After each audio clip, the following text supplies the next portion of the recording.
Welcome to the first episode of Successful Kids, Successful Schools. The theme of our first episode is to tell you more about ourselves and why we created the podcast. Our goal is to inspire and to entice you into thinking about education outside the box. A different way to think about education. We have goals for our podcast. Of course, it is to inspire. We are not trying to sell you programs. This isn't a commercial message. This is what we hope will be an inspirational message. We want you to think about education as a heroic journey into the future, not just for your students, but for you, the teacher. We really want to make a difference in kids' lives in the moment. And we have new approaches from old teachers. So that's important. That's a theme for us, is that we are indeed old. I'm not as old as you. Let's just be clear. So, I am the old one. I started teaching in 1968. I was 5. Just for the record. Sorry. Yeah. I am old.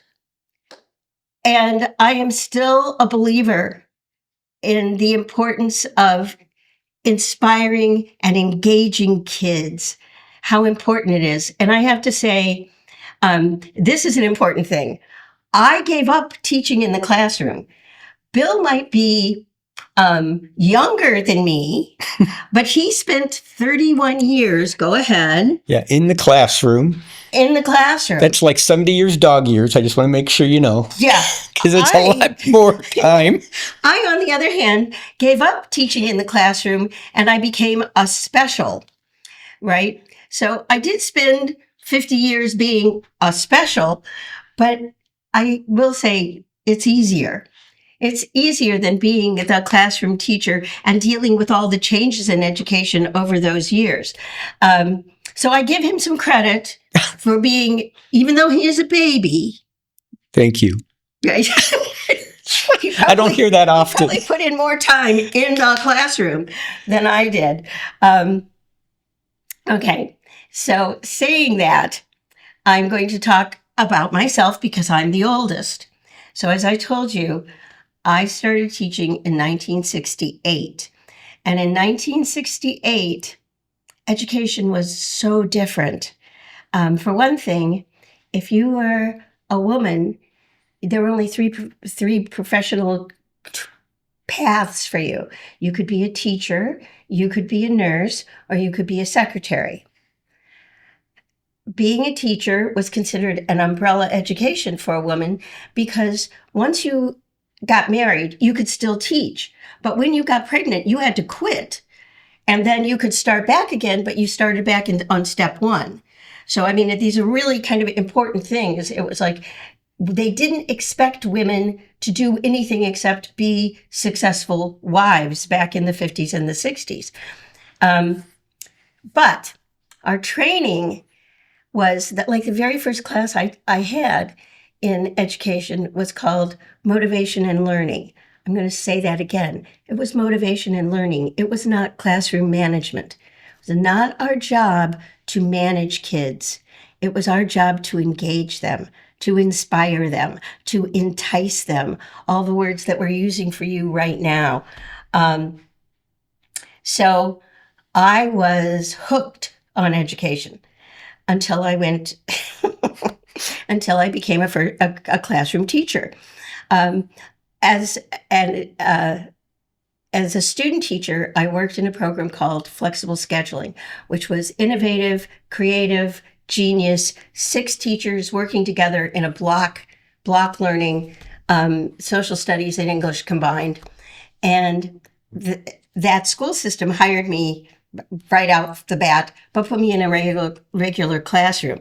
Now, you got to remember that the end of the 60s was when students were considered communists. They were radical. No matter what you did, you were radical. I was 21. I was teaching seniors in high school. They were all bigger than me, and they all looked older than me. So the biggest problem I had when I was teaching actually was to establish that I got to cut in the lunch line, right? It's a perk. Yeah. But my principal didn't like me because what I did in my classroom, he considered radical and communist. Some of those things were we sat in a circle on the floor. I was teaching sociology. I did something with marshmallows where you handed marshmallows to somebody or threw a marshmallow at somebody, and then we would make sociograms. That was really considered communist. So I really was going up the down staircase back then, and my principal just didn't like me, and I was scared of being called a communist. So I quit. I got pregnant. And they said, well, you have to quit. And I went, oh, good. I got a way out. And I went into theater because it was what I always wanted to do. And after I had my baby, I was like, oh, I'm an adult. I can do whatever I want. So I went into theater. I taught theater for a good long time, went to school, all kinds of things. But I taught theater. And then I started working in the classroom using theater, which is what I did for like 50 years, and invented lots of ways to use drama in the classroom that weren't just kind of stupid activities. So that's my story about what got me here. And now I'm going to turn it over to Bill, the young one, who has actually been in the classroom way more than I did. I was kind of, sort of, to tell his story about how he got into education. Oh boy, that's I think it would shock a lot of people to know I'm sitting here right now talking about education because I was a kid that struggled in school. I was born seeing double. And so my life was different and they couldn't figure it out for the first 2.5 years. So I was getting hurt a lot, falling downstairs, things like that. So I was an interesting kid. I saw life a little differently. And, but I was also very introverted. I play under the cabinet, the kitchen cabinet. I remember under the sink when my mom had company over, so I could see my mom. I'd crack it open, but I'd sit in there and play with my army men and whatever else, GI Joes I had. And so I was a kind of a introvert, but I was fearless. Like I would do things without even thinking about it because I was like, I already fell down steps and cracked my head open. And so what's this going to do, you know? And so when I got to school, I was in school at a time, which sounds like what you were going through is that when you were becoming a teacher, is that it was a time where you had to sit down, sit up, and don't talk until, raise your hand and don't talk until you're called on. And I couldn't do that. I couldn't sit still for more than 30 seconds, and so I was and they're always like, Billy, sit still, sit still. I remember in kindergarten, every time we had to sit for the story, I'd go into the bathroom because it was in the room and I would start singing. I would just sit in there and sing songs to myself. And one time I came out and the entire class was looking at me and they all applauded. And the teacher says, isn't Billy a good singer? And I was mortified, and so that's how I felt. And then when I got a little bit older, my teachers would always say, you're not as good a student as your sisters. And that was harmful because I remember in my young brain thinking, I'm dumb. Like I can't learn. So why even try? Like everybody's always talking about my sisters. I'm not as good as them. So I just decided to tune out not because I was a bad student, and I became a distraction in the classroom because I was running away from my own embarrassment that I felt dumb, and so which made it worse because I wasn't paying attention. I was getting scolded more, and I wasn't getting smarter because I was tuning out. And so to think I became a teacher is just an amazing journey that I just never would have guessed. In fact, to think that I became a teacher and that I had the great honor to serve as Michigan Teacher of the Year one year and go out and represent our teachers for 1 year, that just blew me away. That look at where you come from. But what happened was, it's funny how you look at your life. There's forks in the road. It's interesting which fork you decide or which road you decide to take. It's almost like you're being guided. And I remember in middle school and high school, I got good at sports. Soccer was my thing. I could really play soccer well because I was fearless. I could go against anybody and really take them on. And you were little. I was little, man, but I was, my coach always in high school called me the little general because I was like, go. And I was barking orders at everybody like, come on, we can do this. So, but I love sports, and that's what kept me going to school, obviously, and trying to do well because you had to get a certain score. So I was getting C's, so I could still play sports. But I wasn't going to go to college, and my parents were more. They're like, "You got to go, you got to go." And I said, "I'm not going, and I'm going to become a stunt man." That was my dream. And my parents were like, "Look, go to college, get a degree in anything, and we'll pay for your first year of stuntman school if there is such a thing." And I'm like, "I'm not going."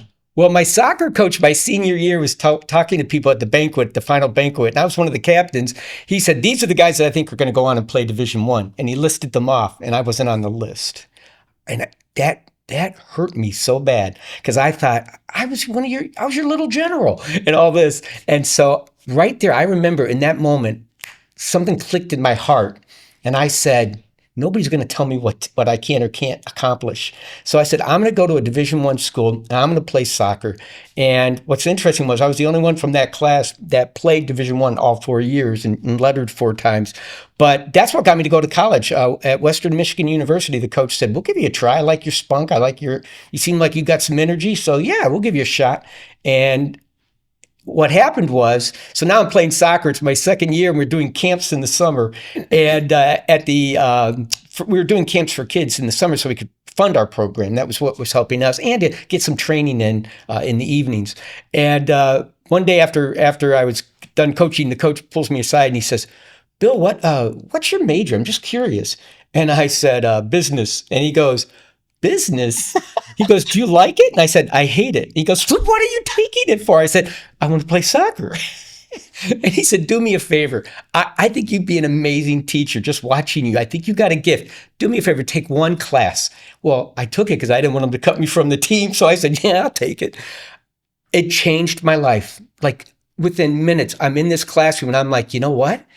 This is interesting because they're talking about teaching from the other side. And so I was like, if I became a teacher, I could help all the kids out there that thought they were dumb, that I'm gonna show them that, you can do anything and that, I'm gonna make it different. That was what my mantra was. I'm gonna come in and make a difference and do it my way.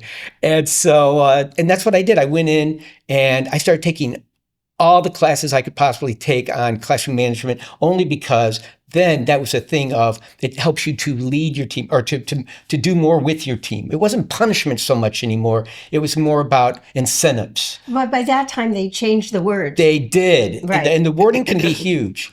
But what happened was, I kid you not, it was like within a couple of weeks, I was in my classroom for the first time. I looked around and I said, oh my gosh, there's other Billy Cecils in the world. Like, I thought I was the only one going through those struggles because you didn't talk about those to anybody. And I could see kids literally at 10 years old slumped in their seats, like they were already giving up, not paying attention, things that I did. And I was like, this has got to change. So that's when I found my purpose. That's when I said, I am going to make these kids learn to believe in themselves. And I'm going to get them to love school, because if you can love learning, you're going to learn. Life's going to be great, because I've always been a reader. And, once I started reading, and it changed my life. And so there's information. If you can use that in your own life, make connections that count, it makes a big difference. So that's how I found my teaching purpose. So from that point on, I knew what my why was, but now I was working on my house and why I was doing something and how I was going to do it and what I was doing. And so that became my passion throughout my career. And then I met you, and then that's when it solidified my purpose, which we'll get into later in one of the other broadcasts or one of the other episodes. But yeah, it's been my life calling. And now that I'm retired, I can't give it up, because I still like to go out and talk to teachers and fire them up. And that's why when you asked me to be a part of this, I wanted to jump in, because it's another opportunity, platform to try to help teachers get excited about what they're doing so they can get their kids excited. And the thing is that if we make the kids successful, they feel successful. So it's a win-win for everybody. So that's my story. It's interesting. There are two things that are interesting that you said. I mean, more than that, but there are two things. One of the things is that you said that the podcast was my idea. Yeah. Which I don't remember at all. Oh. But I guess it It was, kind of was. which is since I'm old, Yeah. I'm like, oh, I came up with the idea of a podcast. So that's kind of astounding. And the other thing that I think is interesting that we're going to talk about more is that, yes, Bill was one of my first students in when I was teaching theater, when I started teaching theater. And I was a young teacher. Right. Right. But and all of it, and we've been friends ever since. Yeah. I mean, there's never been a time that we weren't friends, and it's been since in the 80s. It's been over 37 years or something like that. Yeah, it's been a long time. So the connection between theater and education is very interesting. We'll get into it more next time. So we're wrapping up this particular episode of our podcast. We hope you've met us, and we're going to end up talking about what do we mean by successful kids, successful schools, and that we will do at our next podcast. So thank you for coming. We've enjoyed our time with each other and with you. Thank you.